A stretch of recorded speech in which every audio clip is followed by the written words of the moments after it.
Eh, Buenos días a todos los que nos están viendo y escuchando en este 18 de septiembre de 2010, perdón, 2020, donde celebramos los 210 años de la primera Junta de Gobierno de 1810. Como estamos en 18 de septiembre, hemos querido hacer un programa donde también aparezca la cueca y los personajes de nuestra historia que se han pronunciado o han tenido acciones relevantes en torno al 18 de septiembre. ¿Ya? En este momento estamos con nuestra invitada, ella es Daniela Rojas, que es dirigente de la Asociación de Funcionarios de Atención Primaria de Salud de Viña del Mar, y también es parte de esa organización, es parte de Confusan. Estamos esperando que se conecte Lorenzo González, dirigente nacional de la Federación de Funcionarios de la Subsecretaría de Salud Pública, FENFUSAP, e integrante de la Comisión de Salud de la CUT Nacional. Bueno, este conversatorio estaba citado a las 11 de la mañana y esperamos que Lorenzo se integre para poder tener digamos, una mirada desde un dirigente y desde una dirigente de organizaciones sindicales. ¿Ya? El programa lleva por título por voz propia: las y los trabajadores se pronuncian sobre la nueva constitución, el nuevo Estado, los sueños que tenemos, y por eso que es importante la presencia de ambos. ¿Ya? En este caso hoy día estamos partiendo con Daniela Rojas. ¿Ya? Así que iniciamos el programa. Ciertamente que hay momentos en que uno no sabe si el programa está partiendo bien o no, digamos, eso uno lo va a constatar cuando vea el video. ¿Ya? Entonces, dentro del primer tema que queremos tratar, sabiendo que estamos en 18 de septiembre, es que a lo largo de estos 210 años de historia de nuestro país, a partir de 1810, hubo un hombre que se preguntó alrededor del primer centenario, en 1910, que es Luis Emilio Recabarren. Él escribió varios textos en distintos años, pero asociados a la fecha y con la pregunta: ¿qué celebran? ¿Qué celebramos? ¿Qué celebran los pobres? ¿Qué celebran los trabajadores? Y él en sus artículos da una respuesta, ¿ya? Y es una respuesta de plena inconformidad, por cuanto él, al hacer el balance de lo que se vivía en aquella época, alrededor de 1910, ¿ya? Se da cuenta de que el pueblo sigue estando en una plena miseria, que los trabajadores sufren una gran explotación y que en definitiva esta gesta de independencia que parte en 1810, que fue el traspaso del poder de una clase dominante formada por españoles a una clase dominante formada por criollos, por chilenos, pero que en definitiva al pueblo no le trajo grandes beneficios. ¿Ya? Entonces, esto de la independencia, ¿qué celebramos y de qué somos libres? También se lo preguntó Salvador Allende, ¿ya? Cuando él asume o hace el discurso inicial después de conocer los resultados. Por criollos, por chilenos, pero que en definitiva al pueblo... ¿Aló? Entonces... no le trajo grandes beneficios. ¿Ya? Entonces, esto de la independencia, ¿qué celebramos y de qué somos libres? Bueno, esto de la independencia también se lo preguntó Salvador Allende en el discurso del 4 de septiembre de 1970, cuando hace un discurso desde el balcón de la Federación de Estudiantes de la Universidad de Chile, y ahí llama a que vamos a empezar una nueva independencia, la independencia económica de Chile, ¿ya? Que es un tema que está ligado a cómo ha sido el desarrollo económico de nuestro país, el desarrollo cultural. Entonces, en el día del 18 de septiembre es muy válido volver a preguntarse hoy día qué es lo que estamos celebrando, de qué somos libres, o de qué cosas aún somos un país que no tiene plena independencia. Y bueno, esa es la primera pregunta que queremos hacer a Daniela, para que ella nos indique cómo desde su mirada enfrenta el aniversario patrio, digamos, este 18 de septiembre de 2020. Así que dejamos a continuación con ustedes a Daniela, que es dirigente de la Asociación de Funcionarios de la Atención Primaria de Salud de Viña del Mar y de Confusán. Adelante, Daniela. Raúl, primero agradecer la invitación a este espacio, saludar a todos los que nos puedan estar acompañando. Sabemos que hoy hay gente que está interesada, ¿cierto?, en compartir estos temas, en hacer estos análisis. Creo que el tema de la independencia es muy significativo. En realidad estuve revisando el tema como planteabas, el tema del análisis que hace Luis Emilio Recabarren acerca de nuestra independencia en el fondo, y centra su discurso principalmente en cómo finalmente lo que logra nuestra independencia, entre comillas, es que pasemos es un enfrentamiento finalmente como de los ricos, dice, ¿cierto? Habla del enfrentamiento entre la monarquía y la oligarquía chilena, digamos. En el fondo, finalmente, lo que logramos separar como Estado y hacer libre, entre comillas, es esta oligarquía, digamos, económica y social y política, digamos, que existe desde tiempos muy antiguos en nuestra constitución como país, digamos. Eh, Creo que es súper significativo hoy cuestionarlo, pensarlo, y como decías tú, en este texto con miras al centenario, se hace un análisis bien crudo de que en realidad el avance fue poco. O sea, ya él en 100 años decía, chuta, o sea, no hemos avanzado, ¿qué podemos celebrar si en el fondo no, los trabajadores, la clase obrera no ha tenido grandes avances en cuanto a sus demandas y en cuanto a sus beneficios, a las políticas que necesita para poder sentirse realmente independiente? La independencia sería como, no sé cómo llamarlo, como un concepto un poco entre comillas, digamos, ya que hasta hoy, ¿cierto?, no hemos podido alcanzar, digamos, un grado importante de independencia, yo creo un poco asociado a las libertades y un poco más a la igualdad, digamos. Estamos en esa lucha. En relación a lo que mencionabas de Salvador Allende, cierto que hace un discurso súper sentido en relación a que la Unidad Popular y el gobierno de la Unidad Popular venía a ser como un poco nuestra segunda independencia, cierto, donde íbamos a tener la oportunidad, a lo mejor los trabajadores y las clases más populares, de ver mejorada su calidad de vida en el fondo, y tratar de tender un poco a la igualdad finalmente. O sea, qué es lo que estamos hoy día y qué es un tema que hoy nos toca, ¿cierto? Desde el estallido social y todo lo demás, hemos visto que las demandas de la gente no son muy distintas, y que eso es un poco doloroso. No es muy distinta de las que vivían hace muchos años las realidades anteriores de los trabajadores y país, digamos. Es complejo. Eh, me, me, con esta invitación me ayudaste harto a reflexionar eso y a darle una vuelta en que en realidad es bien poco, más bien prepararnos para tratar con miras al plebiscito, pensar en cómo podemos construir una nueva libertad, yo creo. Sí, o sea, lo que tú dices es muy importante como lo planteaste, porque aporta a un proceso de crear una nueva constitución y soñar en un nuevo Estado, una nueva organización del país.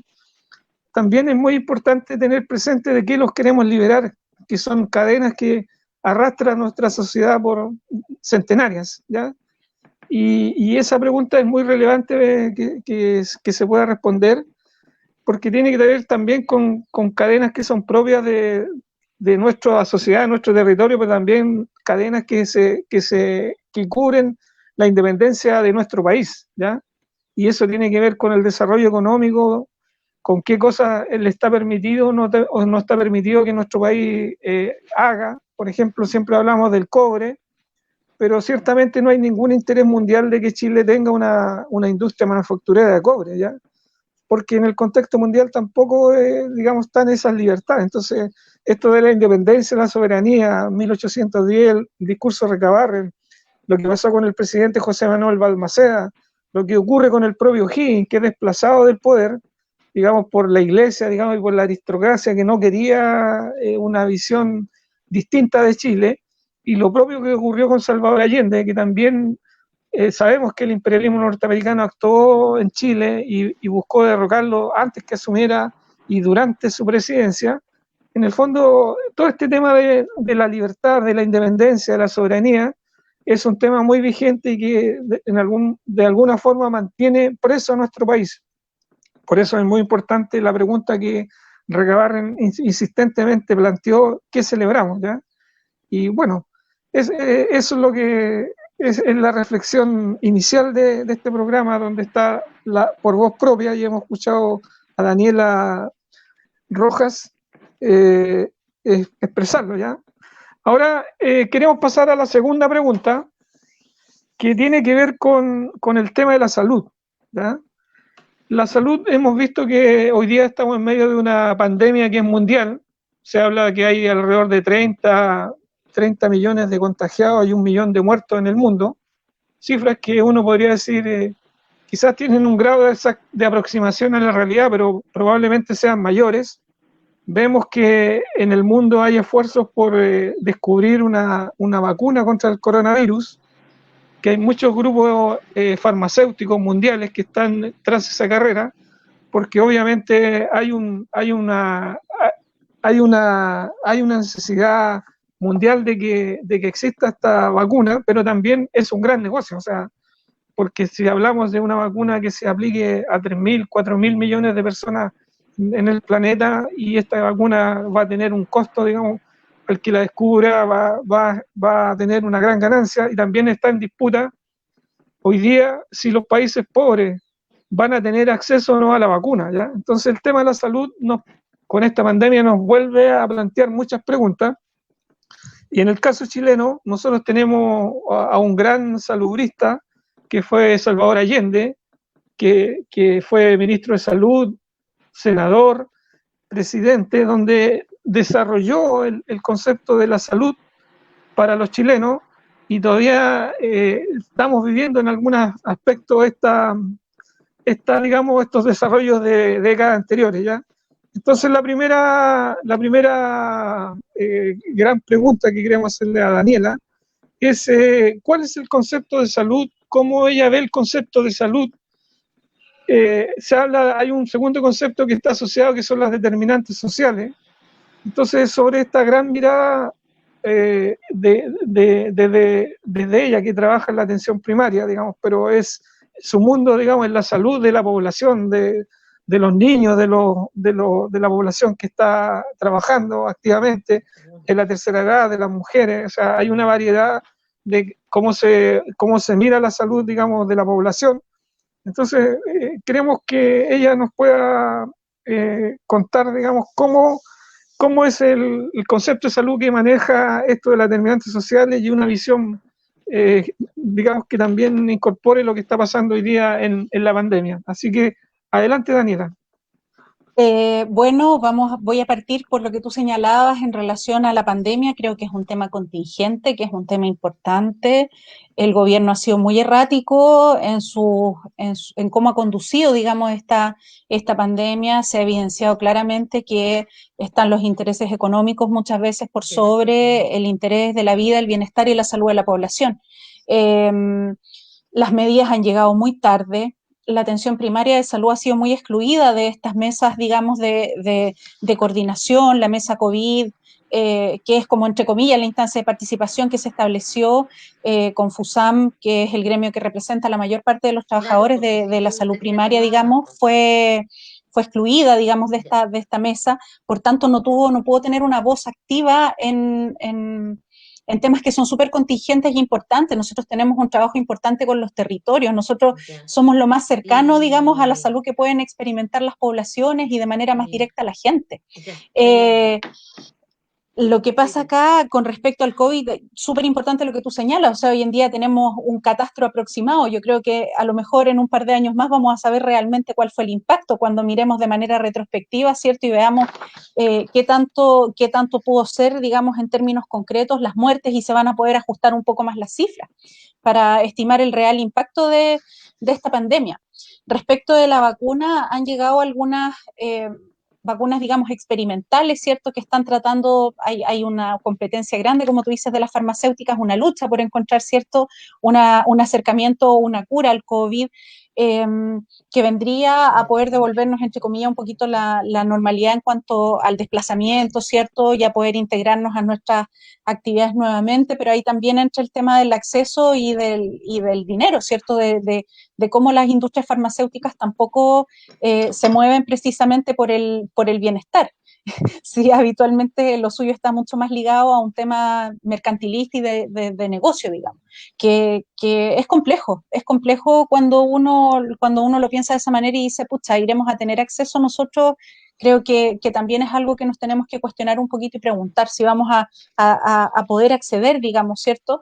Además que las producciones de las vacunas habitualmente también no son, o sea, se van produciendo y se van distribuyendo, digamos, no es que digamos vamos a hacer para todos y vamos a distribuir al mismo tiempo, también hay un tema de aplicación, hay hartos temas que son súper complejos. Hoy el escenario se vislumbra difícil en la región Valparaíso, Viña del Mar, estamos con una alta tasa de contagios día, mantenemos cifras muy elevadas, el tema del 18 hoy día de mantenernos en cuarentena, digamos, con todos estos meses que hemos pasado, digamos, y todavía no cede porque hay muy poco control. Hay falta ahí de escuchar algunas voces, ¿cierto? Y tomar ciertas determinaciones que sean un poco más drásticas para poder controlar un poco al menos la pandemia. Eh, Eso para empezar. Con respecto a lo del derecho a la salud y la mirada de los trabajadores, bueno, nuestra constitución en el fondo lo que asegura, digamos, no es el derecho a la salud, es el acceso, ¿cierto? Y además nos asegura, ¿cierto?, la posibilidad de elegir entre sistemas, establece dos tipos de sistemas, el público y el privado. En ese sentido es súper importante con miras al proceso constituyente entender que nosotros necesitamos una reforma grande en cuanto a salud en términos de derecho y en términos estructurales también. O sea, necesitamos estar bien organizados. La pandemia, por ejemplo, nos vino a develar que muchas veces, hasta el mismo ministro, ¿cierto?, mencionó que cuando la atención primaria empezó a hacer trazabilidad, que fue bien polémico porque nosotros hacíamos trazabilidad desde el principio de la pandemia y que nuestras propias autoridades no sepan lo que está haciendo parte de su sistema de salud es complejo, ¿cierto? No enfrentamos como a una situación, nosotros todos quedamos súper sorprendidos, Confusama ha hecho hartos descargos en esa línea, en los dichos de los ministros, porque desconocen bastante el trabajo de la atención primaria, ¿cierto? Nosotros fuimos traspasados a los municipios y dejamos de ser parte del servicio de salud como eje en un momento, y eso también ha hecho que las acciones queden un poco desagregadas. Hay que establecer una reorganización, hay que estructurar bien un sistema que sea robusto y un sistema que sea idealmente único, ¿cierto? Donde los recursos también vayan a un solo destinatario y que vayan en beneficio, digamos, de nuestra población y que tengan acceso a un sistema de salud de calidad que les garantice las prestaciones, la oportunidad y, y, la libertad un poco de acceder a la salud. Hoy en día tú lo que tienes es algunas prestaciones, el tema del GES también en ese sentido vino como a complejizar más el tema porque empezó a decir, pucha, o sea, esto sí está garantizado, esto tiene cobertura, pero hay un montón de otras cosas, o sea, los cánceres están seleccionados con pinzas, pero tenemos muchos cánceres en Chile, ¿cierto? Necesitamos una ley nacional del cáncer, que también es algo que se está luchando, pero con miras a al nuevo proceso constituyente requerimos hacer una reforma grande. Yo creo que lo principal es decir el tema de que se establezca un sistema único de salud, digamos, y que los recursos se concentren un poco más y se distribuyan de mejor manera para darle mejor acceso a la población. Ahora, respecto a los determinantes sociales, bueno, los determinantes sociales son factores contextuales que van a influir en nuestra calidad de vida como seres humanos, en el fondo. O sea, los determinantes son lo que influye, son factores que nos rodean, como la educación, ¿cierto? Como el acceso a la vivienda, como las condiciones de saneamiento básico, el derecho al agua. Hay hartas cosas que nos van a rodear, ¿cierto? Y en ese contexto los determinantes sociales van a mostrar también un poco la desigualdad. Yo me acuerdo siempre, tuve un diplomado de salud familiar y una profesora nos decía que los determinantes sociales eran como pendientes. Entonces nos decía que cuando una persona tenía buen acceso, por ejemplo, a educación, a vivienda, su pendiente era chiquitita, porque le costaba poco llegar arriba, ¿cierto? Porque tenía el acceso a todo este sistema y a esta estructura grande. En cambio, las personas que tenían pocos recursos y no tenían buen acceso a los sistemas de salud, educación, etcétera, tenían una tremenda pendiente. Yo creo que la mayor parte en Chile vive en una pendiente muy grande, digamos, donde tiene que romper muchas barreras para poder mejorar su calidad de vida, ¿cierto? Cuando eso debiera ser de un acceso más facilitado por parte del Estado, sobre todo para el bienestar de los ciudadanos en general. Los países más desarrollados o que tienen mejores políticas de salud en el fondo apuntan principalmente al goce del máximo bienestar, o sea, no solo al tratamiento y al acceso de las enfermedades, sino que también a un estado de bienestar general. La promoción y la prevención en salud, que es el foco de la atención primaria, por ejemplo, no es algo que se desarrolle de manera tan efectiva, hay muy poco recurso, estamos tratando problemas GES, estamos tratando otras cosas que nos quitan muchas veces la posibilidad de intervenir de manera temprana y de hacer una mayor intervención en cuanto a lo que es preventivo y promocional, ¿cierto? A evitar la enfermedad, a que la gente se sienta bien, a que la gente esté tranquila. Y eso también requiere temas estructurales macro que están relacionados con otras cosas. Muchas veces las políticas de salud están desagregadas de otras. Entonces uno no entiende muchas veces cómo una cosa va a coincidir con la otra. Entonces no hay como una organización que nos permita conseguir un fin de manera unificada, ¿cierto? También los recursos destinados a salud son pocos, digamos, esto de que seamos dos sistemas, ¿cierto? Hace que se concentre mucho parte de lo que por lo menos los trabajadores cotizan. Los trabajadores cotizan, ¿cierto? Y tienen un gran porcentaje y la mayoría de la gente que está en etapa laboral se va al sistema privado de salud entendiendo que las prestaciones les ofrecen, digamos, un acceso más rápido, si bien tienen que pagar muchas veces por ellas, pero les garantiza un poco más de facilidad en cuanto al acceso a la salud. Chile es un país que requiere aumentar el gasto en salud, definitivamente. Nuestra población también está envejeciendo, entonces también ahí tenemos un tema demográfico que nos va golpeando y que nos va demandando cada vez más como sistema. Ahora, con el tema de la pandemia, ¿cierto? Vamos a tener una migración brutal de la gente que va a pasar desde las ISAPRES a FONASA probablemente, porque se va a quedar sin empleo, entonces no va a tener cómo poder seguir pagando estas cuotas y vamos a tener un aumento grande en nuestra demanda de red asistencial en general de salud, en la atención primaria, secundaria, etcétera.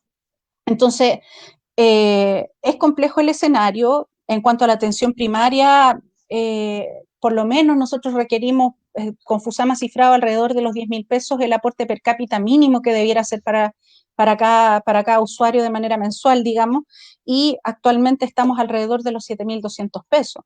Entonces, tenemos ahí una brecha basal, o sea, ya estamos abajo, digamos. Y aparte de eso, de estar en este momento abajo, ¿cierto? Necesitamos acercarnos a las cifras, por lo menos de lo que habitualmente nos comparamos, que es la OCDE, ¿cierto? Nosotros deberíamos andar cerca del 9% del Producto Interno Bruto. También hay poca relación de los presupuestos destinados a distintas cosas en Chile en relación a las estadísticas extranjeras. El gasto público es poco. Y eso también implica que no estén los recursos para poder ofrecerle a las personas, digamos, una salud como quisiéramos, ¿cierto? De calidad. Como tú decías, hay muchas cosas que han estado planteadas desde hace mucho tiempo por los sindicatos de salud, digamos, y que no han sido muy consideradas ni muy escuchadas. Entonces, de nuevo me vuelvo al proceso constituyente y al plebiscito, ¿cierto? Que aquí es donde nosotros necesitamos empezar a prepararnos, ¿cierto? Y a concentrar nuestros esfuerzos como trabajadores para poder hacer claras las demandas en ese sentido.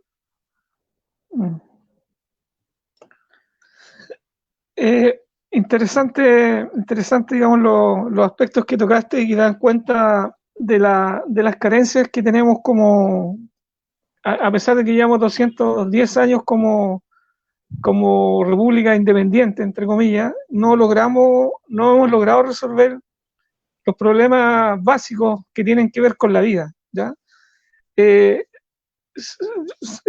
Siempre recuerdo a un compañero del área de salud que destacaba que en algún momento Mañalich llegó a decir que él era del partido de los enfermos, ¿ya? O sea, tratando de demostrar de que lo que él trataba de hacer cuando fue ministro de Salud, el primer gobierno de Piñera, era que los enfermos sanasen, ¿ya? Pero el objetivo básico de la salud para los habitantes de un territorio es que la menor cantidad de la población se enferme, ¿ya? O sea, que los hospitales, sean el último paso porque hay un gran sistema preventivo, ¿ya? Y esa mirada de salud, que es una mirada estratégica y que está asociada a la fragilidad humana, ¿ya? Nosotros somos una especie dentro de la naturaleza del planeta que se ha llamado el Homo sapiens, que tiene una historia de surgimiento a través de la creación del universo y de dónde surge la vida en el planeta, que es en África.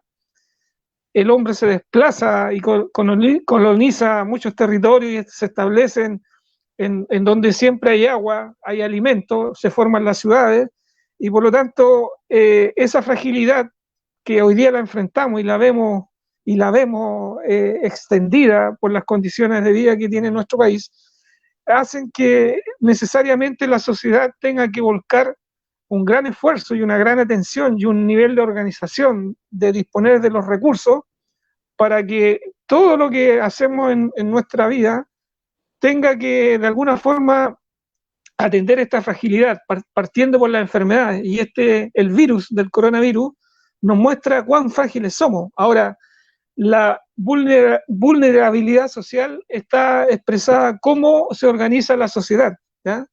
Cuáles son las miradas. Y en este caso, cuando vemos que hay una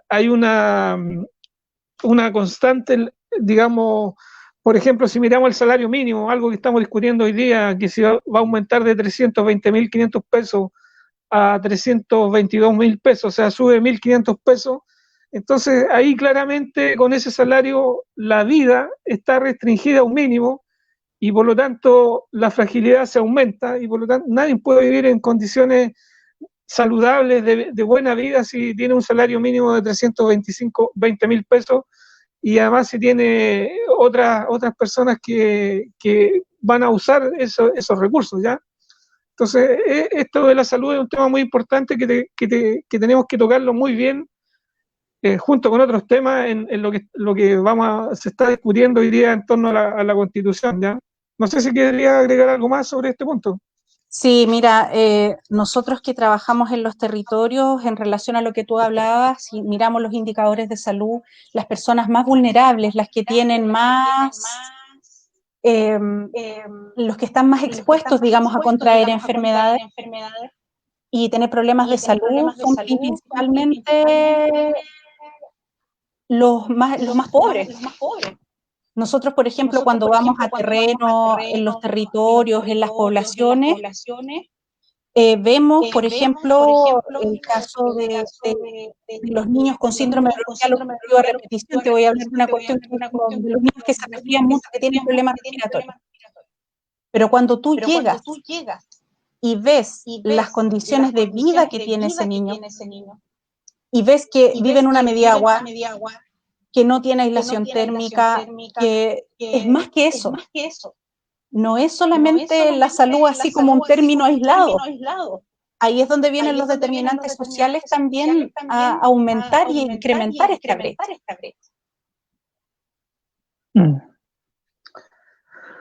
Bueno, hablamos desde la mirada más general de salud, de su importancia en la vida de un pueblo, de una nación, de sus trabajadores, de sus jóvenes, los niños, los ancianos, las mujeres, digamos. O sea, la salud es algo que es un tema permanente en la vida de cada uno de nosotros, ¿ya? Y en distintos momentos de vida tiene distintos impactos en nuestra historia, ¿ya? Bueno, ahora queremos pasar a otro tema de conversación y conocer la opinión de Daniela Rojas, que es dirigente de la Federación de Funcionarios de Atención Primaria, Salud Viña del Mar y Confusan, que se refiere a que en septiembre es un momento que reúne muchos acontecimientos históricos, particularmente el 4 de septiembre de este año se conmemoraron los 50 años del triunfo de la Unidad Popular, con el presidente Salvador Allende encabezando este gobierno, que duró aproximadamente, como se dice, 1000 días, y fue derrocado violentamente por un golpe militar el 11 de septiembre de 1973. Han pasado 47 años. Entonces, dentro de las miradas que se tienen desde el mundo, desde el mundo de los trabajadores, de la izquierda chilena, de los partidos que acompañaron en ese momento a la Unidad Popular o fueron integrantes de este proceso, digo, se plantea como una de las mayores victorias del pueblo chileno durante el siglo pasado, ¿ya? Que mostró la potencialidad. Cuando uno ve los videos históricos en distintas áreas, ve la potencialidad cuando el pueblo está entusiasmado y se siente partícipe de construcción de un país nuevo, ¿ya? Que apunte a resolver los problemas que se tienen para vivir bien. Entonces, desde esa mirada, tú como dirigente sindical, como trabajadora del área de salud, ¿cómo miraste esta celebración de los 50 años de la Unidad Popular? Sobre eso me gustaría que pudieras expresar tu opinión. Mira, la verdad es que por mi edad, en realidad, estuve poco vinculada a lo que fue el gobierno de la Unidad Popular en cuanto a vivirlo de manera directa. Revisando el legado de Salvador Allende respecto de, por ejemplo, la constitución del Colegio Médico, el Servicio Nacional de Salud, el Servicio de Seguro Social, son cosas que nosotros hoy en día vivimos. Como trabajadores y como funcionarios de la salud. Las instancias democráticas y de participación, como tú dices, fueron interrumpidas de manera muy violenta. Rescatar nosotros, en el fondo, que la experiencia del mundo de trabajo, de estar en las instancias de participación política, contribuyen al desarrollo. Los trabajadores somos parte importante del diagnóstico, porque vivimos muchas cosas en nuestro desarrollo laboral, digamos, laboral como persona.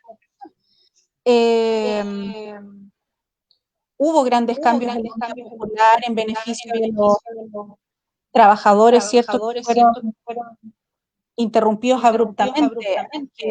Hay que acordarse también un poco del plan laboral de José Piñera. El otro día, también recordando a mis docentes de diplomado sindical, me acordaba de los pilares de trabajo que se hizo para dañar a las organizaciones de los trabajadores. Primero, eliminar las negociaciones colectivas, el derecho a huelga, para favorecer el paralelismo de las organizaciones, empezaron a aparecer asociaciones, sindicatos o algunos que se establecen solo para las negociaciones. También el tema de la despolitización sindical. Uno de las cosas que me comentabas, nos escribimos, ¿cierto?, tenía que ver un poco con que el presidente, en el fondo, pensaba en entrar con las trabajadoras de la manera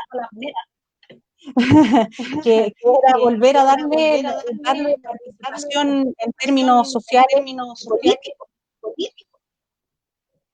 Que es lo que en este gobierno de facto se trató de eliminar, ¿cierto? Antes los dirigentes podían ser senadores, diputados, teníamos representación en instancias políticas, institucionales, pero hoy en día no se puede. Entonces, ha sido complejo cómo ha avanzado desde la Unidad Popular hasta ahora. También revisaba un poco el tema de las medidas, ¿cierto?, de las 40 primeras medidas del gobierno popular. Y como te digo, con mucha nostalgia miro que las demandas de hoy eran las mismas de antes. El acceso a vivienda, ¿cierto? Contribuir a la desigualdad, que no fuera algo tan extremo, tan polarizado. Los términos de probidad administrativa, del uso de los recursos públicos para lo público, y así una serie de cosas que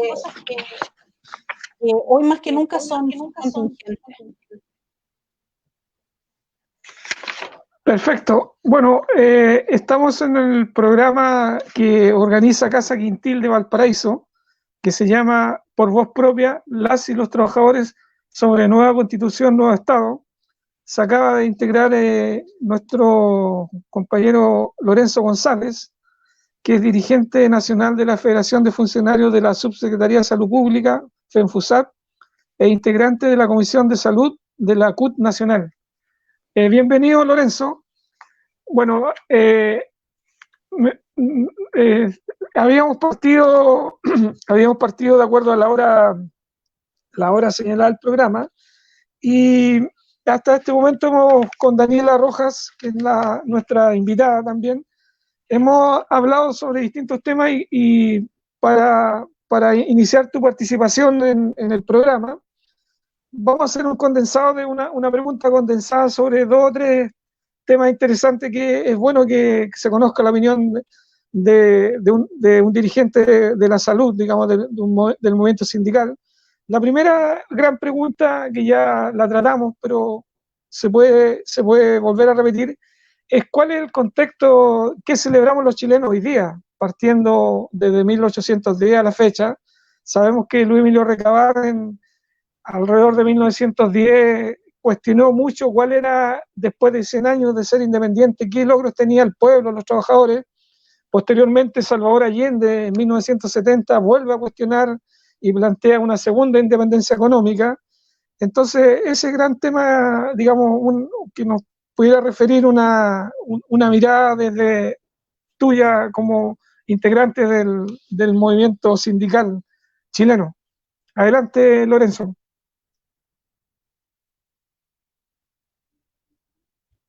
Bueno, buenos días, disculpen el atraso, tenía un problema con la conexión y esas cosas que no soy un analfabeto digital, pero tengo dificultades severas en eso. ¿Ya? Debo decir, respecto a la pregunta, que me parece muy interesante, primero yo evocaría esa respuesta de Luis Emilio Recabarren, y que es más bien una pregunta: ¿qué tenemos que celebrar?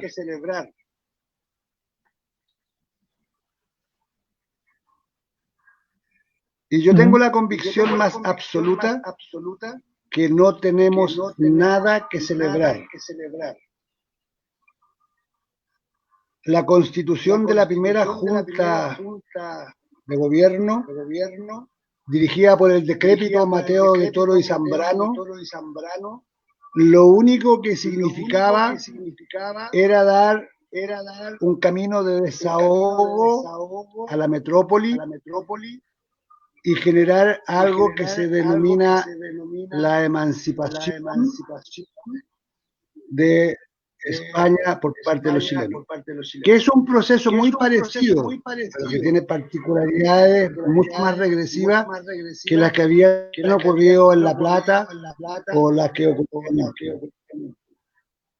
Entonces yo tengo la convicción que ahí tenemos un problema, porque no se celebra ninguna independencia el día 18 de septiembre. Eso es un travestismo histórico, con el perdón de los travestis, que nosotros no debiéramos aceptar.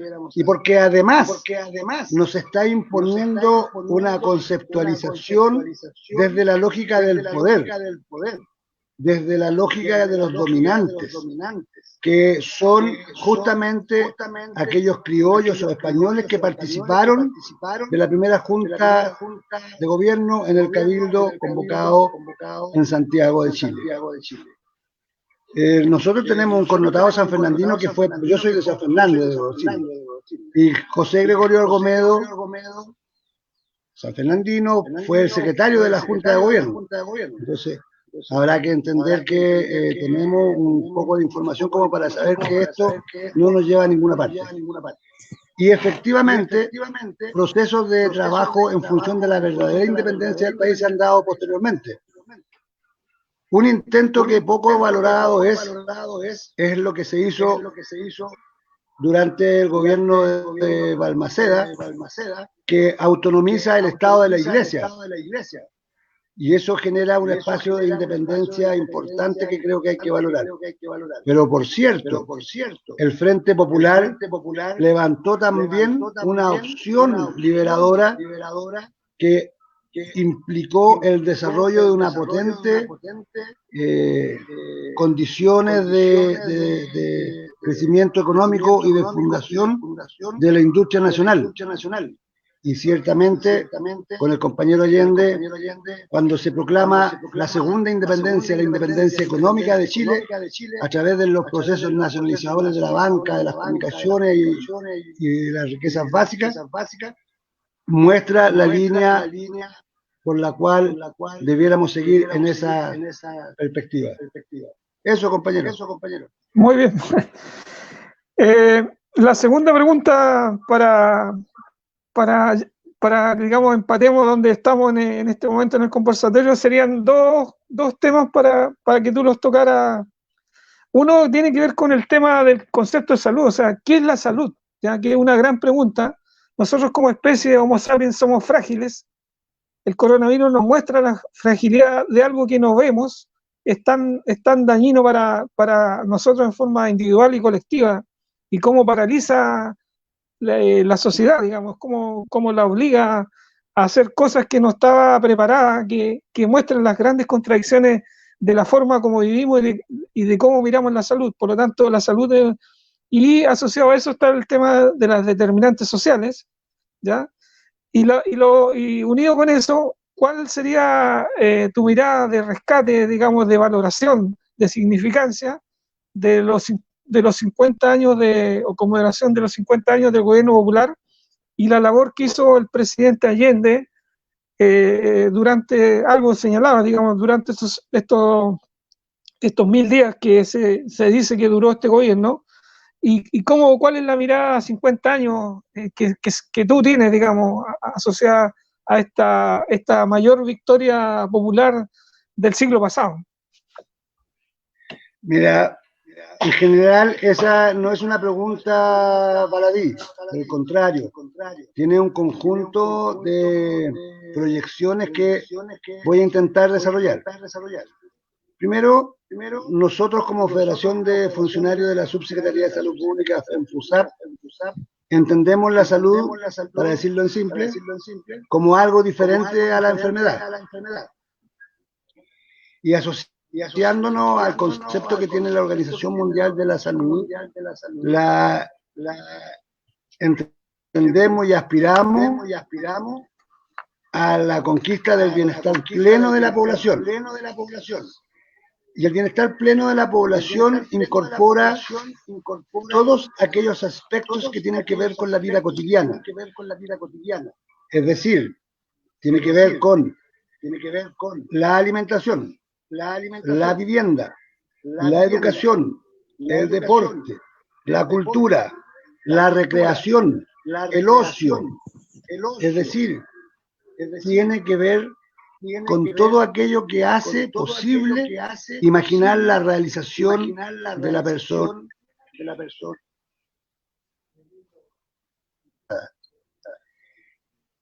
Y son efectivamente esas cosas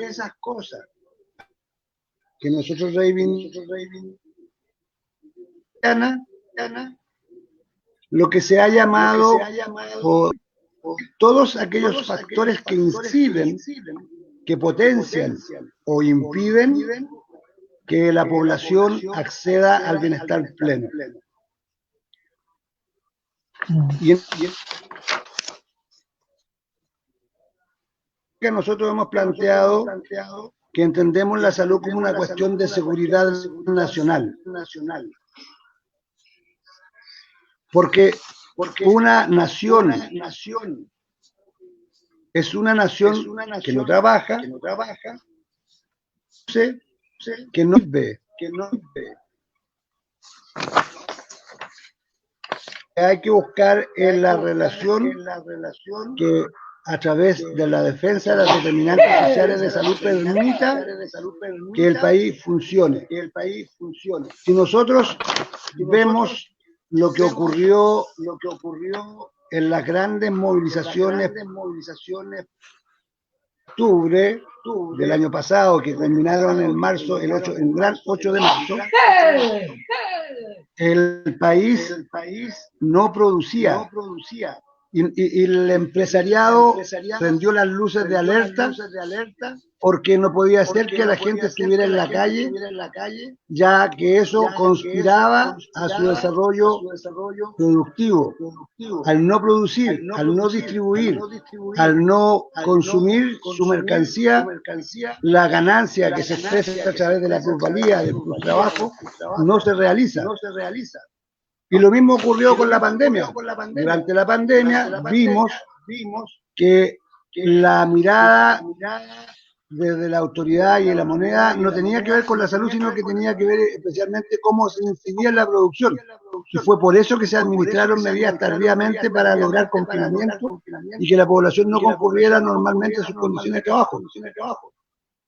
Y ahí entonces que estamos viendo cómo se mezclan las determinantes sociales con el concepto de salud, y cuando hablamos que la seguridad la entendemos como una cuestión de seguridad nacional, estamos diciendo que se requiere entonces para gobernar un programa que incorpore la salud en todas las miradas del quehacer, rescatando la función rectora que tiene el Ministerio de Salud en la generación de políticas públicas.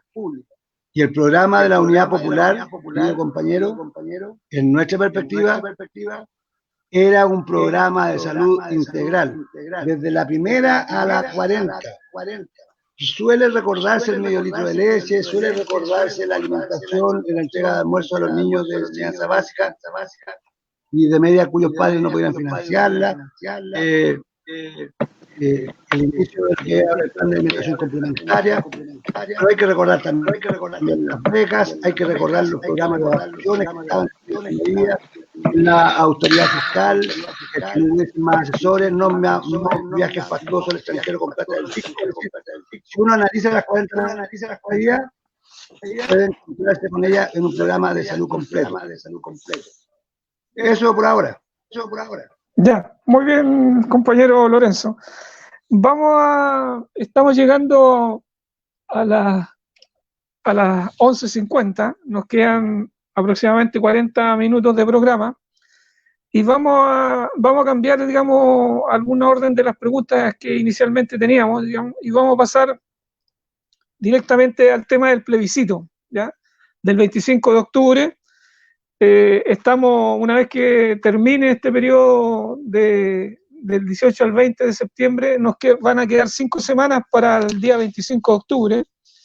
Y la pregunta para Daniela primero es cómo valora, cómo se obtiene, digamos, este plebiscito, que es algo que no estaba en la agenda política de la derecha en el gobierno de Piñera.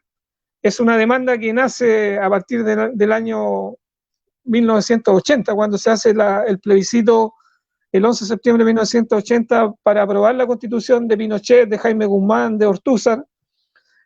A partir de ahí se plantean posiciones de exigir una asamblea constituyente, nueva constitución. Pasan 40 años, del 80 al 2020, y finalmente se abre una ventana en Chile, digamos, provocada por la movilización popular de los trabajadores, de los jóvenes, de las mujeres, de los estudiantes, que permite abrir esta ventana. Entonces, para Daniela, la primera pregunta es, sabiendo que nos quedan 5 semanas para lograr un gran triunfo con el apruebo de Convención Constitucional, ¿cómo ve este proceso y lo que resta, digamos, para estas 5 semanas y qué resultado ella esperaría que se obtengan en este plebiscito? Daniela. Raúl, bueno, decir que esto fue una salida media desesperada en términos políticos. Esta oferta que tú dices no estaba, ¿cierto?, programada. Esto de la modificación constitucional fue una salida para evitar algo que se les fuera del control absoluto, digamos, yo creo. Creo que es una tremenda oportunidad. Veo complejo el escenario. Estamos difícil por el tema de la pandemia.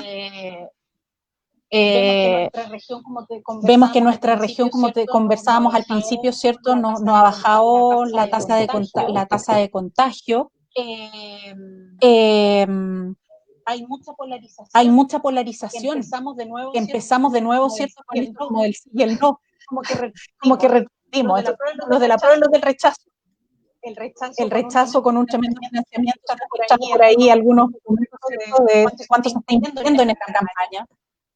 Esos discursos de odio creo que no contribuyen en ninguna medida al avance y a la mejora. Hay mucha intimidación. El panorama de salud en este momento, la gente se siente mucho más vulnerable y no creo que esté como tan preparada para poder y que tiene que hacerlo. Hay también, yo creo que de una desesperanza aprendida. Nosotros somos, si hay algo que nos robó, digamos, en términos de participación, el gobierno militar, ¿cierto?, fue quitarnos la fuerza de participación, desestructurar los movimientos sociales, las juntas de vecinos, ¿cierto?, y otras organizaciones sociales y de participación que permitían a la gente como organizarse. Entonces, hoy en día nosotros tenemos un discurso donde participar es complejo. Tenemos como harto, nosotros, yo creo que las generaciones ahora se han ido liberando de los miedos y por lo mismo han salido a fuerza, los estudiantes son un movimiento fuerte porque ya no tienen una sombra tan grande del miedo. Creo que es súper importante que como trabajadores reflexionemos acerca de nuestro rol, que pensemos que el trabajador no es solamente un ente aislado, que somos parte de familias, conversar con nuestras familias, intencionar que todos participen en este plebiscito, que todos voten, todos los que puedan voten. Digamos que el servicio electoral en este sentido no ha tendido a garantizar la oportunidad del voto, inclusive han salido algunos documentos que las personas COVID no podrían tener acceso al voto. No está estructuralmente como en este momento pensada una estrategia para que todos podamos votar. Todos los votos son importantes. Espero que este plebiscito sea un plebiscito. El otro día conversábamos con un dirigente social y decíamos, ojalá que sea apabullante. Necesitamos que Estoy ocupado. Estoy ocupado. Un resultado de un amplio margen de ganancia, que la votación sea alta para que no solamente hagamos cambios, ¿cierto?, de maquillaje, sino que hagamos cambios estructurales y de fondo. Para eso necesitamos ganar, orar. Así que en ese sentido, a todos los trabajadores que en general somos conscientes del mundo del trabajo, de la desigualdad y de muchas cosas que queremos cambiar, que necesitamos votar. Nuestra organización nacional nos ha llamado a aprobar, ¿cierto?, y a elegir la opción de convención constituyente. aun cuando siempre estuvo la idea de que fuera una asamblea constituyente, que era lo que la mayoría quería. Y los trabajadores empezaron a organizarnos en los lineamientos para poder ser parte, ¿cierto?, de lo que venga después, que es representar a los trabajadores, ¿cierto?, tener las demandas claras, los diagnósticos estén hechos, y buscar la participación.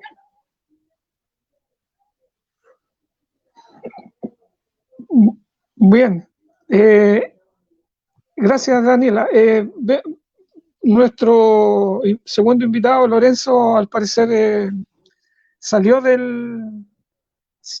la conexión y Sí, no lo podemos ver ni escuchar.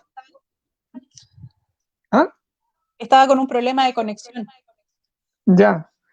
Bueno, o sea, sí, en ese sentido, a lo mejor pensar también en esta nueva constitución, entrar con reformas, como te decía, estructurales, en términos de salud, educación y vivienda, las garantías de derechos, también los temas de los trabajadores, por ejemplo, en cuanto a restablecer, digamos, la participación de los sindicatos, las negociaciones colectivas ramales, también el derecho a huelga. O sea, tenemos hoy día una oportunidad, una tremenda oportunidad, y tenemos que aprovecharla. No podemos dejarla pasar. Ahí está integrando Lorenzo. Lorenzo, ¿Aló, me escuchan? Sí, no, sí te estamos escuchando, ¿ya? Lo que pasa, estoy tratando de ver a otro en el teléfono. Mira, la pregunta y la preocupación sobre el proceso constituyente es realmente interesante. Yo quiero continuar la senda de Daniela, en el sentido de que efectivamente aquí se requiere de un gran esfuerzo de participación, que es un objetivo en el que hay que jugarse el juego para el todo. Primero, hay que salirle al paso a esa furibunda campaña del terror que se está pretendiendo instalar por parte del oficialismo de los dueños del país, de los dueños fácticos del país, porque en realidad los dueños del país somos todos. Pero decir claramente que esto de la campaña del terror no es nuevo. Lo vivimos en 1964, cuando todo el mundo se acopló para hacer que Eduardo Frei Montalva fuera presidente de la República, de que Salvador Allende pueda haber sido presidente de la República en esos tiempos. Lo vivimos con una excepcional forma de organismo en los años 70. Cuando se producía la campaña electoral de 1960, cuando Allende tenía altas posibilidades de ser elegido gobernante, como ocurrió. No quiero hacer referencia a todos los eslogans de campaña que la derecha entonces decía. También vivimos una campaña anterior que hizo el plebiscito de salida de la dictadura.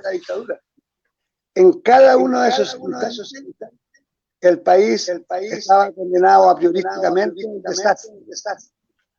Y hoy está ocurriendo exactamente lo mismo.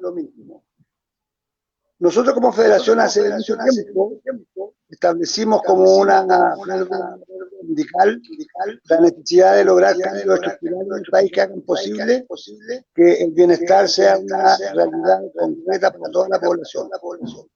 Y en ese entonces recordamos que lo primero que había que hacer es cambiar la Constitución para garantizar que el Estado realice las tareas que debe hacer en función de garantizar la posibilidad de bienestar de la población.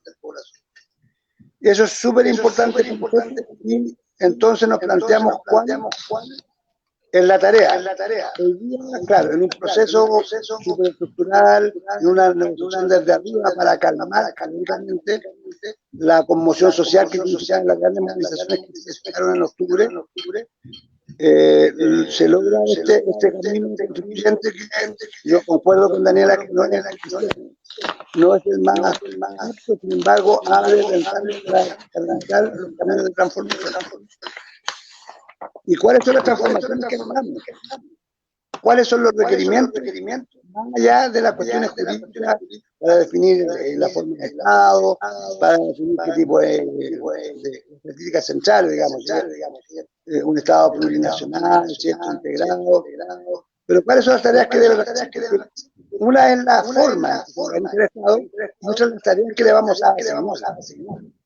Y una de las tareas es la recuperación del patrimonio nacional. Y la recuperación del patrimonio nacional va mucho más allá de la recuperación de las riquezas básicas.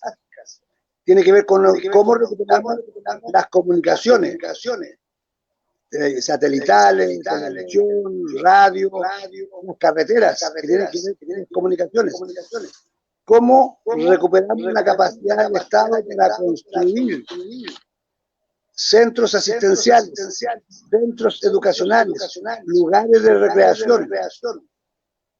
Es decir, no puede ser que estén visitando a terceros. Obras que tienen un costo en el papel de A, y luego cuando se entregan a los privados, lo que se ha invertido es A menos un delta que conocemos. Es decir, si el Estado tiene la capacidad de producir, estaríamos logrando más cosas, mejores cosas y con menos recursos. Después está dentro del patrimonio justamente definir aquellas cosas que parecen intangibles, como es la cultura, rescatando nuestras culturas ancestrales. Desde el extremo norte al extremo sur hay una riqueza tan grande que no ha sido parte en la conformación de la identidad nacional, porque la identidad que se nos arroga, la identidad de la cueca, no es la identidad de los chilenos, sino por el contrario, es un concepto que se ha instalado a partir de la lógica de la dominación. Como sabemos, la cultura dominante, extrapolando el concepto de la ideología, es la cultura de las clases dominantes. Y eso hay que revertirlo. Eso. Ya, bueno, gracias Lorenzo. Recordamos a los auditores o gente que vea este programa que estamos en un programa preparado por Casa Quintil de Valparaíso, que lleva por título Por Voz Propia, las y los trabajadores, nueva constitución, nuevo Estado. Y como estamos viendo, están invitados el día de hoy Daniela Rojas y Lorenzo González, ambos dirigentes del movimiento sindical de trabajadores del área de salud, de la atención primaria y de la autoridad sanitaria, que están expresando sus opiniones sobre distintos aspectos que a veces estas opiniones no se escuchan por los medios de comunicación monopolizados por el capital, y la idea es darle cobertura a estas opiniones, digamos, poderlas transmitir, digamos, ya con mayor libertad. Ahora, el plebiscito del 25 de octubre tendrá un resultado, que la noche del 25 de octubre probablemente el pueblo chileno salga en miles a la calle a celebrar, digamos, esta victoria, y se abre, como decimos, un ancho camino, ¿ya? Un camino que hay muchos sueños, mucha esperanza, también que requiere mucho trabajo, mucho esfuerzo, valentía, organización, capacidad, ¿ya? Para poder lograr este sueño, porque hay una fuerza contraria que es la misma que en 1810 quería mantener Chile como país colonia, con algunos cambios, pero esas mismas fuerzas hoy día están expresadas tanto a nivel nacional como también de parte del imperialismo norteamericano, que también va a tratar de frenar las ansias de libertad del pueblo chileno. Entonces, la pregunta más general que quiero hacer es cómo se visualiza el periodo que viene post 25 de octubre con los resultados en la mano, partiendo de que gana el apruebo, que gana la convención constitucional. Entonces, ¿cómo se imaginan ese periodo? ¿Cuáles son las cosas que deben ocurrir?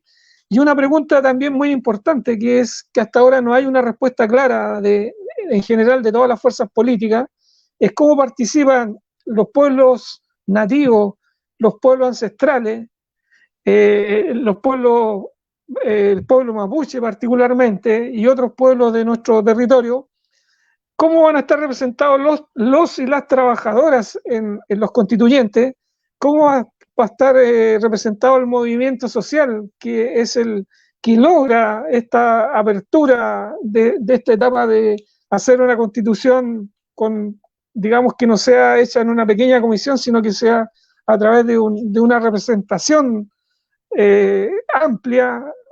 eh, eh, entonces, ¿cómo hay preguntas, digamos, que todavía no están claras las respuestas, pero esa es la idea de también eh, eh, escuchar lo que piensa Daniela, lo que piensa Lorenzo sobre este momento que se va a abrir post 25 de octubre. Entonces, en primer lugar, creo para escuchar a Daniela y después a Lorenzo. Adelante, Daniela. Mira, en relación a lo que señalaba Lorenzo, algunas consideraciones. Creo que es importante no tentarnos por la provocación. Hoy más que nunca nosotros tenemos que estar tranquilos. Creo que en términos del estallido social está claro que el plebiscito va a ser un apruebo, que esperamos que sea apabullante, como decíamos, con una alta participación, ¿cierto?, de los ciudadanos.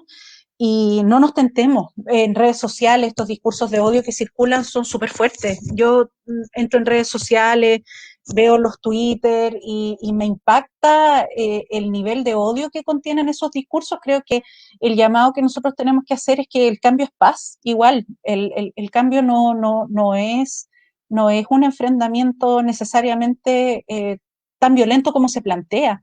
Este discurso del medio del odio nos ha hecho muy mal en términos sociales como país y nos ha polarizado mucho, nos ha llevado a grandes extremos. Creo que hoy nosotros tenemos que estar por el bienestar y el bienestar colectivo nos va a llegar a todos, o sea, a los de arriba y a los de abajo en el fondo. Hay que centrarnos en los temas que son comunes y en los temas que nos tocan a todos.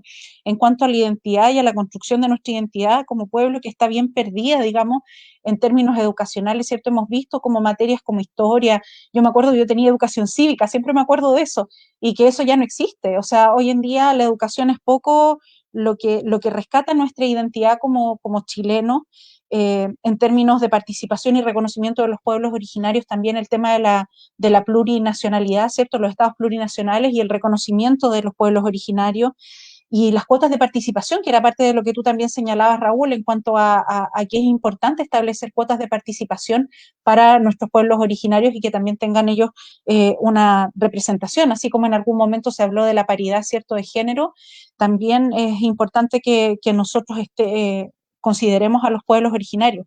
Ahora yo creo que esta maquinaria del poder económico está preparado para todos los escenarios, ¿eh? Yo creo que ellos tienen un plan en el que pierden el plebiscito, un plan en el que ganan el plebiscito. Ellos están muy organizados, tienen muy visto todos estos escenarios, se han puesto en todos los escenarios, yo creo.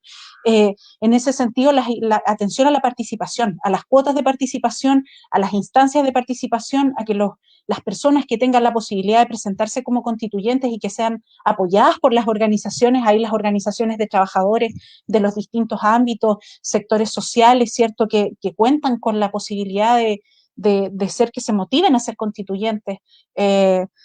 Organizaciones como la nuestra, como Confusam, por ejemplo, donde nosotros participamos, está ofreciendo apoyo a los compañeros, ¿cierto?, que tienen la intención de ser constituyentes, van a ver ahí apoyo en procesos formativos y en procesos de levantar las demandas, pero tenemos que organizarnos, tenemos que estar preparados. Yo creo que frente a la oportunidad, lo más importante es que estemos claros, es que tengamos fuerza, es que nos abracemos de las organizaciones sociales, de las organizaciones de trabajadores, que ya tienen, como conversábamos a lo largo de todo este conversatorio, ¿cierto?, un diagnóstico hecho. Hay un diagnóstico y hay que buscar traducirlo, ¿cierto?, a demandas concretas y hacer parte de este proceso. eso me gustaría señalar por lo menos en términos generales. Bueno, mira, siguiendo en tu línea de desarrollo, yo creo que es súper importante dos cosas. Primero, como decías tú, no caer en la provocación. Y segunda, tener una línea de intervención que vaya cumpliendo al menos dos objetivos también. El primero, que logre seducir a la población respecto de la urgente necesidad de las transformaciones que implican la posibilidad de acceder al bienestar. Y de otro lado, acumular un gran número de propuestas para que los que vayan a ser candidatos constituyentes conozcan lo que nosotros queremos lograr. Eso es súper importante. Ahora, lo que va a ocurrir post plebiscito va a tener los mismos niveles de polarización que ahora, pero elevado al 1000%. Porque cada escaño va a significar una pelea de gran proporción. Recordemos que está el miedo del tercio que puede vetar las decisiones que se logren en el trabajo diario de la constituyente. Por lo tanto, lo que hay que lograr o intentar conseguir es que quienes estamos por los cambios reales seamos una mayoría abismante una vez que se abra el proceso de elección de los constituyentes. Sí, digo. Y eso es un desafío muy grande. Y recordemos que las fuerzas reaccionarias, las que buscan conservar los privilegios, tienen un porcentaje que está sobre el 30%, cerca de él, como voto duro. Y tenemos que ver entonces cómo inhibimos que ese voto duro sea el que se exprese, y la única manera de conseguirlo es que nosotros tengamos un mayor nivel de votación, y por lo tanto la tarea post plebiscito no va a ser tanto el celebrar, el abrazarse, sino el ponerse en una tarea que tiene el doble de exigencia que la del plebiscito. Un trabajo mucho más arduo, serio, severo, perseverante, que tiene que ver con el cómo logramos que los nombres que se instalen, porque tienen un problema, sean nombres que vayan efectivamente a trabajar por las transformaciones. A mí me asusta, puesto que como está con la lógica de las elecciones parlamentarias, la percepción de los distritos a mí me da mucha angustia, puesto que los partidos políticos tienen toda una infraestructura que les permita colocar sus candidatos o poner nombres, y por lo tanto todo el sector independiente, aquellos que no tienen militancia política, pero que sí tienen ideas de transformación mucho más serias a veces que incluso los partidos, o a muchos de los partidos, no logren entrar al proceso constituyente como constituyentes. Y ese es un problema, porque al final de pronto van a ser los listados de los militantes los que vayan a ser los constituyentes, y eso a mí me angustia mucho. Creo que hay que buscar una estrategia para garantizar que el mundo social esté representado, pero que no esté representado porque representan o son parte de algún partido político o tienen afinidades con otros. Creo que ese es un problema que hay que enfrentar con seriedad. Ahora tampoco es como para cortarse las venas, pero es algo que hay que tener en consideración. Después del plebiscito, sí, una gran alegría, pero el trabajo debe ser mucho más serio, mucho más riguroso, mucho más sistemático y más constante que hoy.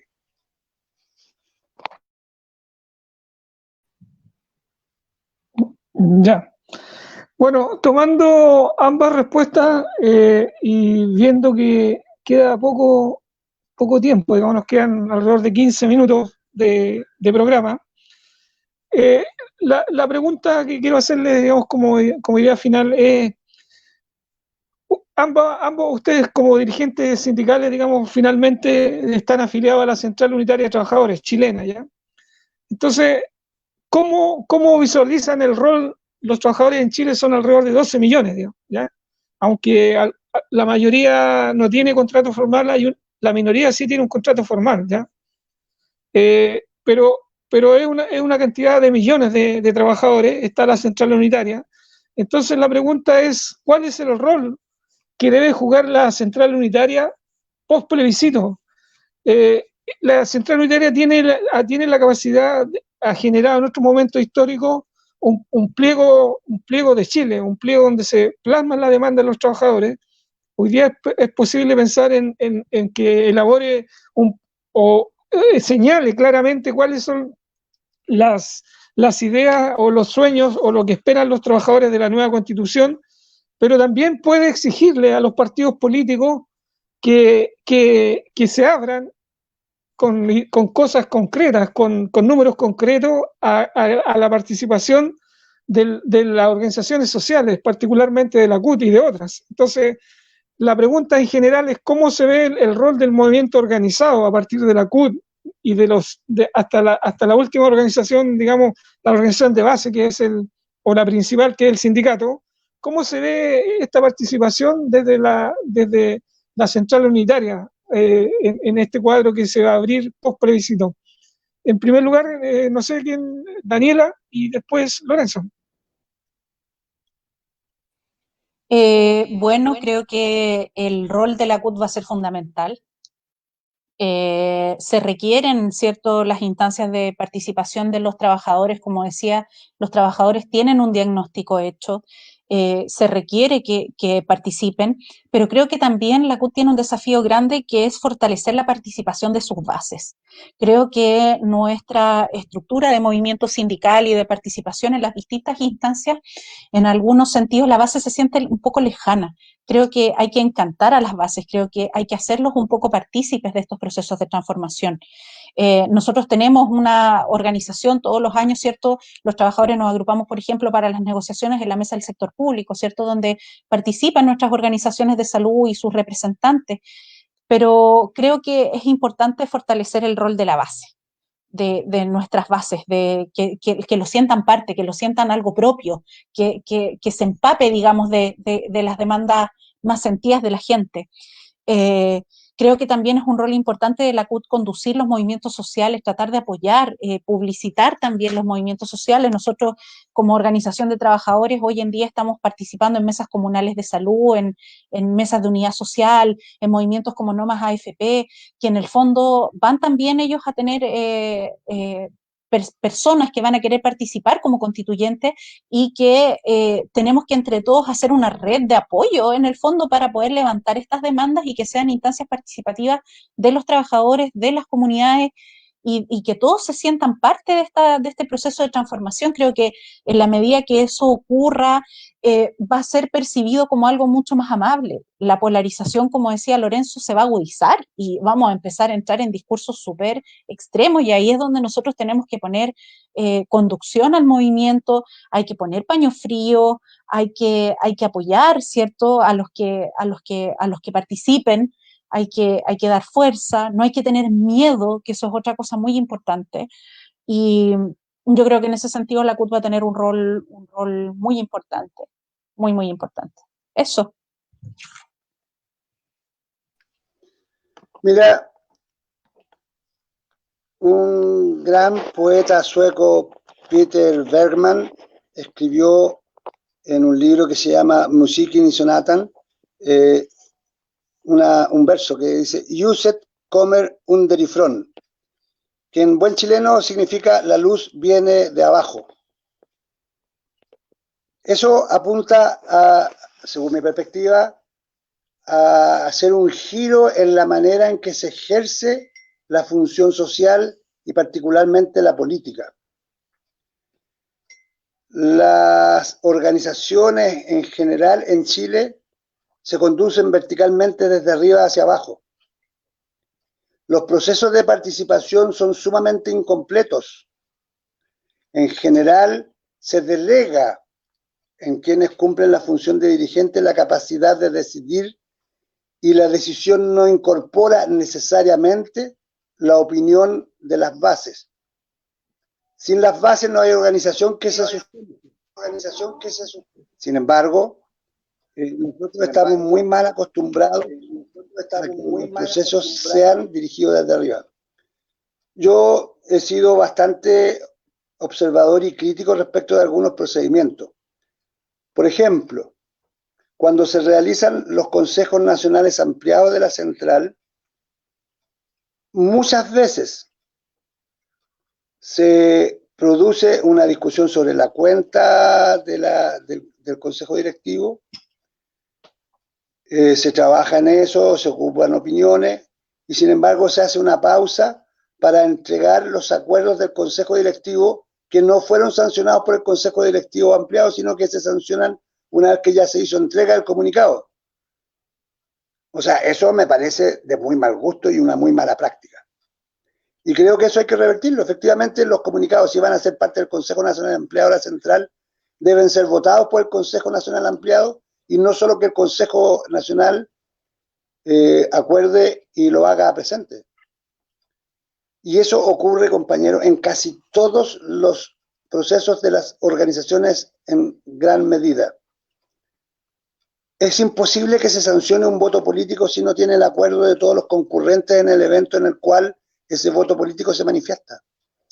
Y aquí tenemos una práctica que es histórica, y hay que reconocer que los procesos de autorreforma, los procesos de democratización interna, no han estado a la altura de las exigencias.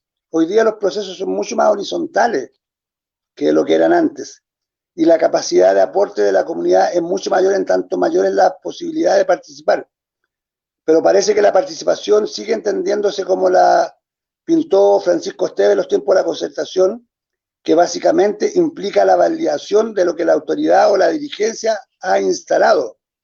Y esos discursos son perversos, porque la participación hemos de entenderla como la facultad de aportar a los procesos decisorios, y no simplemente a validar y obedecer lo que a un equipo dirigente se le ocurrió, por muy brillante y bueno que sea. No estoy diciendo que lo que deciden los dirigentes son aberraciones, no.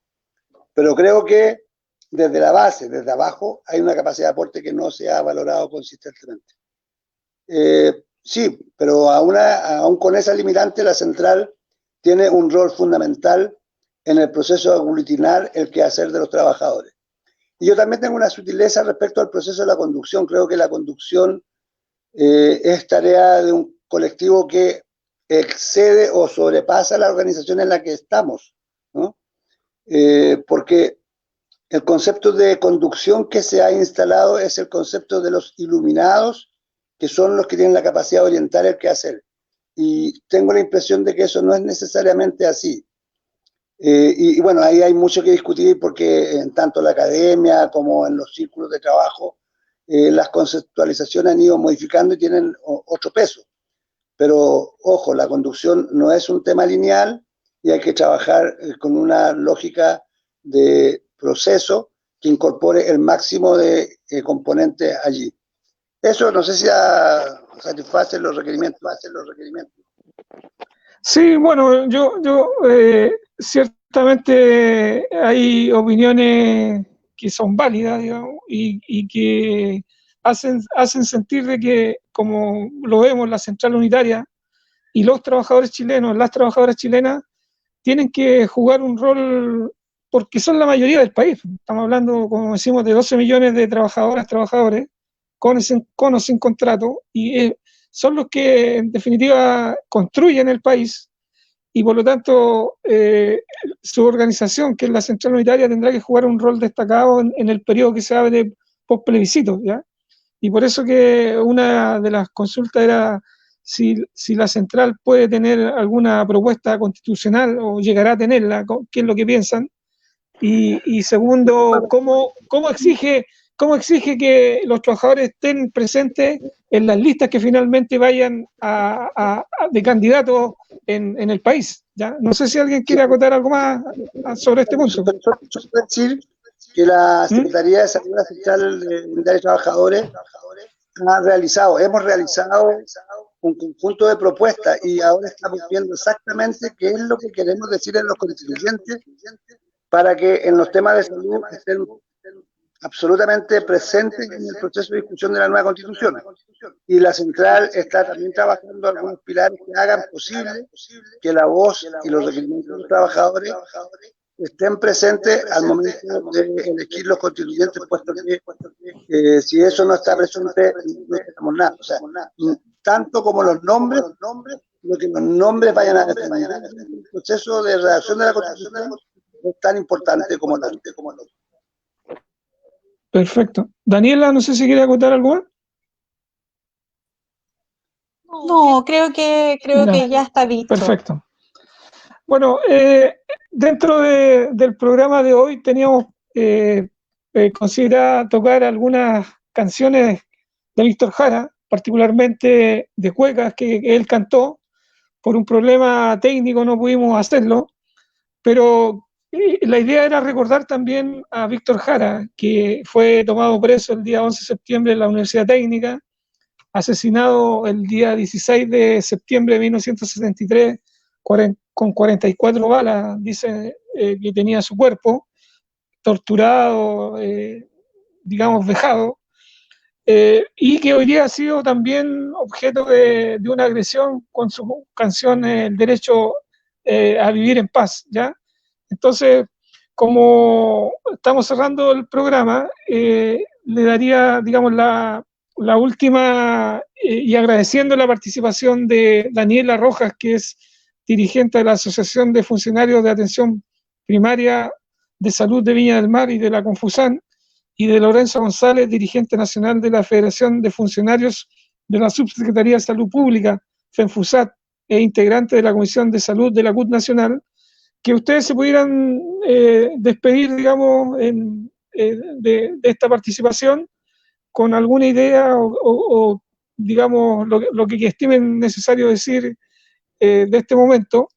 Y espero que una vez que pasemos la etapa del 25 de septiembre, volver a hacer otro programa donde ya la discusión esté más acotada al momento que empecemos a vivir y qué cosas, qué tareas nos depara o qué cosas se ven respecto al próximo paso que viene. Entonces, esta sería la última intervención para despedir el programa de este día, y partiríamos con Daniela. Bueno, hacer un llamado final a todos los que nos han visto a reflexionar, a ser agentes de cambio, a emitir su voto el 25 de octubre, votar a prueba de convención constituyente, tomar todas las previsiones que se están señalando, usar mascarilla, ir preparados, digamos, para que sea un proceso seguro.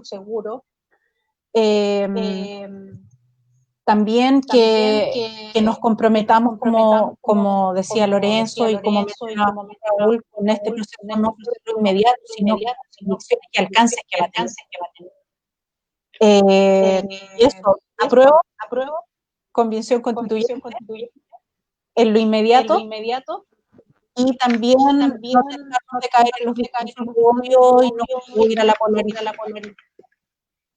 Yo creo que hoy nos queda. No nos manifestemos, no salgamos a la calle con redes sociales, no arriesgue su carnet, nadie arriesgue su documento de identificación. Todos aquellos que puedan votar, en sus documentos, que estén en regla para poder hacerlo. Y nada más, esperar que sea un plebiscito realmente favorable para que los cambios vengan y sean cambios de fondo, no solo maquillaje.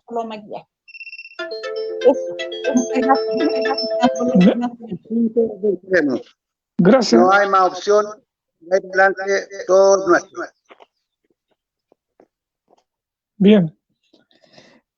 Bueno, así finalizamos el programa de hoy, viernes 18 de septiembre de 2020, con la participación de una dirigente sindical, de un dirigente sindical, y hemos escuchado por voz propia lo que piensan de lo que está viviendo nuestro país. Agradecemos su participación y con esto finaliza nuestro programa. Gracias. Gracias a ustedes. Chao. Chao.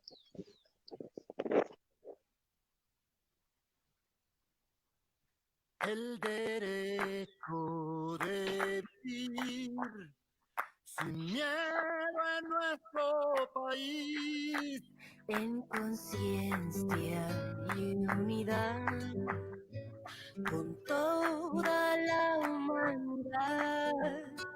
Ningún cañón borrará el surco de la hermandad, el derecho de vivir en paz,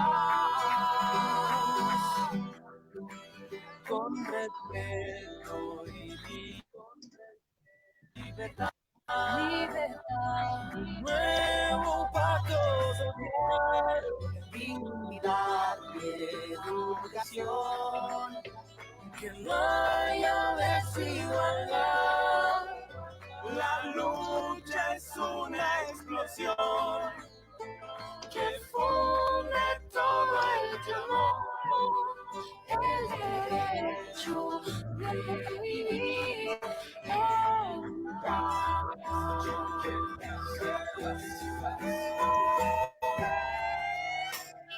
Con respeto y libertad.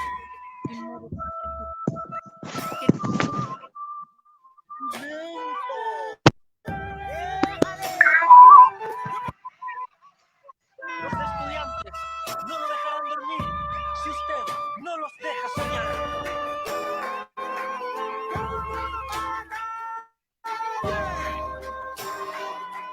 ¡Vamos, vamos! ¡Este es el cambio! ¡Viva! ¡De mierda!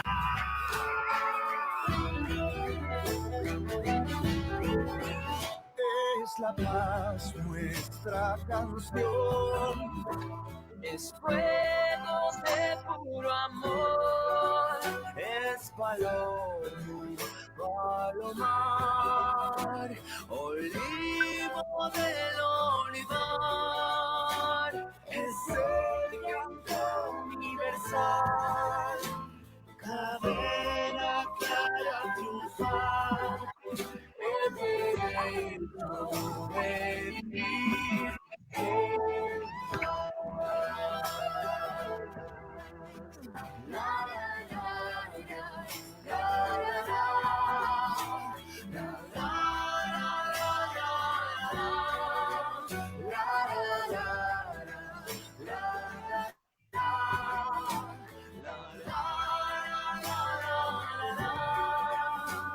es el canto universal, cadena que hará triunfar el derecho de vivir